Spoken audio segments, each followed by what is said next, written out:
Son destin s'est brisé en pleine ascension sur la piste du Vélodrome de Bogota en 1995, la veille des championnats du monde.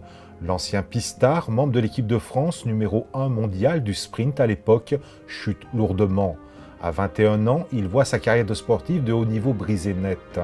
Après ce terrible accident, la colère et la difficile acceptation de ses jambes paralysées.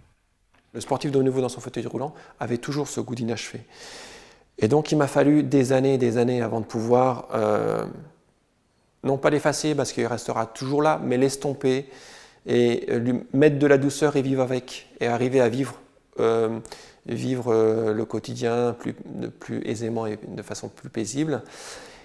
Donc c'est pour ça que j'avais envie d'écrire ce livre, parce que mon cheminement n'a pas été facile. Voilà.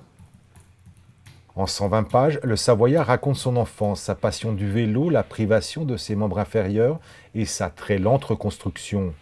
Aujourd'hui en paix avec lui-même, même si elle reste fragile, il livre un émouvant et sincère témoignage.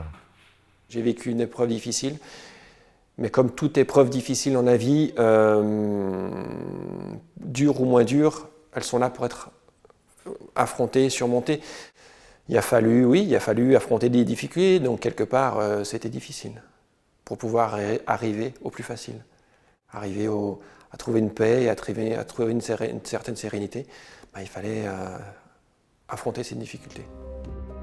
Un champion à terre, un homme se relève. Le titre de son ouvrage porte à lui seul les rêves, les souffrances et les joies de l'ancien champion.